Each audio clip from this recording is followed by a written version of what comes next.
Great Pyramid is a wonder of engineering.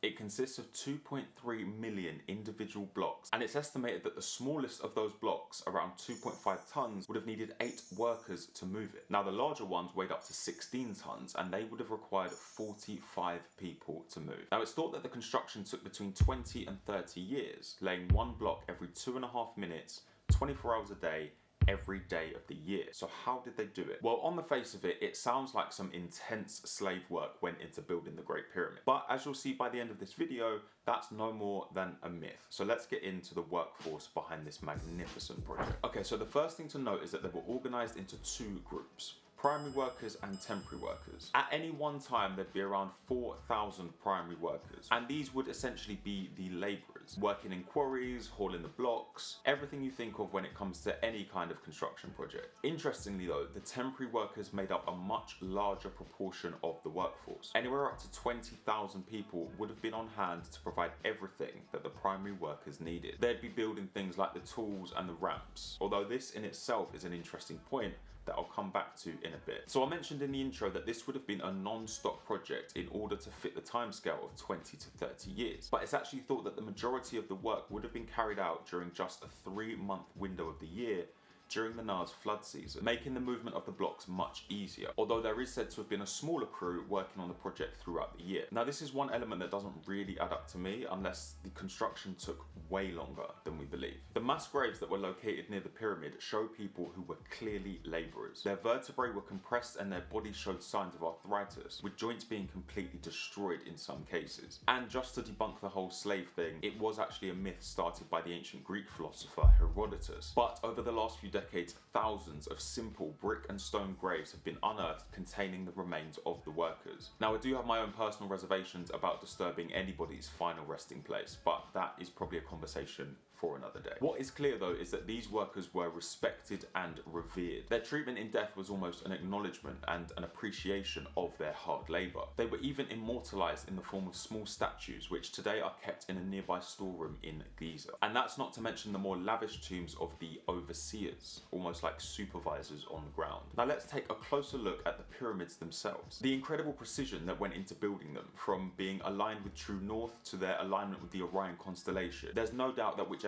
theory you believe about their construction, the builders were very intelligent and were not working through force. They knew everything there was to know about the task they were undertaking. Think of the pyramids like a work of art. It takes skill and passion to create something like that, not some power-hungry megalomaniac whipping you into shape every 5 minutes. Now before any physical work could begin, they had to make plans. Any building of any size needs a blueprint that can be accurately scaled up to full size. Well, what is more accurate than a 1-to-1 ratio? That's right, the architect laid out an exact full-size map of the Great Pyramid on the ground right next to where the pyramid now stands. For thousands of years, the survey marks which remain in the ground have largely gone unnoticed, but John Romer, a British Egyptologist, seems to have uncovered their secrets. These markers indicate the precise base of the pyramid itself, and they would have been used by the ancient Egyptians to work out the calculations needed to get all of their angles so spot on. Much of the stones we can see from the outside today were actually quarried nearby in the Giza Plateau itself, although the white limestone that would have coated the pyramid was quarried about 6 miles south of Giza in an area called Tura, with the much larger granite stones coming a massive 500 miles up the Nile from Aswan, where they would then need to make the final journey towards the site of the pyramid. No wheels were used in the construction, but it's thought that each stone would have been placed on a large wooden sled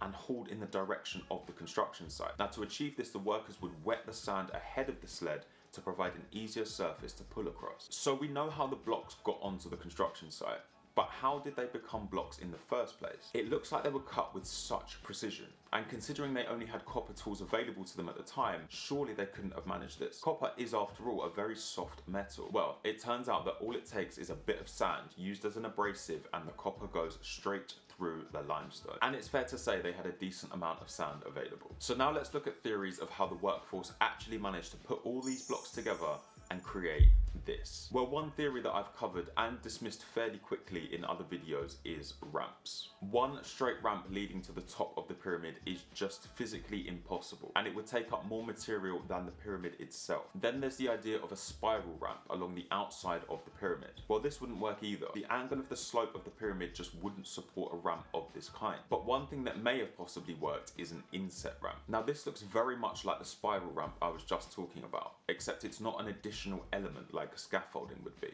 It's actually built into the design of the pyramid itself, being filled in once they've reached the peak. Now, this would allow them to not exceed a 10-degree slope, therefore not defying the laws of physics. And although it would require some extra number crunching on the architectural side, it wouldn't require literal tons of extra building materials. And just to note, density surveys of the Great Pyramid have been conducted, and there is some evidence to suggest that this was indeed how they may have done it. So now I want to address those massive granite blocks inside the Great Pyramid that scientists are still trying to figure out. Even using this method of ramps, it'd still be a huge struggle to get the 60 to 70 ton granite stones 210 feet into the air. But I have found one very interesting theory which requires the Khafre Causeway. But the Khafre Causeway's got nothing to do with the Great Pyramid, right? Well, according to French architect Jean-Pierre Houdin, the Khafre Causeway actually played a major role in the construction of the Great Pyramid. For this, we basically have to make two observations. Firstly, that the Khafre Causeway is much wider than the other causeways. Including its foundation, the Khafre Causeway is 23 meters across, compared to the Khufu Causeway, which is just 10 meters across, and the Menkore Causeway, which is only 8 meters across. The second observation is simply that the Great Pyramid is actually built on lower ground than the Khafre Pyramid. From this, Houdin claims that the massive granite blocks would have been hauled up the Khafre Causeway towards the western side of where the Pyramid of Khafre would later be built. Given that the Khafre Causeway only has an 8.5-degree slope, this would certainly have been possible, and due to the Great Pyramid being built on lower ground, another shallow ramp could have been used to move the granite blocks into their final positions inside the Great Pyramid. So why were they built? Well, one theory goes as follows. The ancient Egyptian belief was that death wasn't the end of life, more like a passage into the next one. And for this, you would need to be buried with your riches from this life in order to take them with you into the next. But of course, riches attract thieves, so burials began to include these massive stone blocks above the grave called mastabas. In ancient Egypt's 3rd dynasty, around 2700 BC, we see Pharaoh Djoser, who was a little bit more paranoid about protecting his gold. I mean, fair enough, it was his gold. So he had his architect Imhotep design a tomb which consisted of mastabas built one on top of the other, until it looked kind of like a pyramid. And it's safe to say he was a bit of a trendsetter. Moving on to the 4th dynasty of ancient Egypt, we then see pyramids getting a little bit experimental, with Sneferu's bent pyramid and also his maiden pyramid. But this is also the dynasty where that more familiar pyramid shape starts to come about, with the Red Pyramid and of course the most famous of all, the pyramids of Giza. All in all, there are 118 pyramids still standing today across Egypt.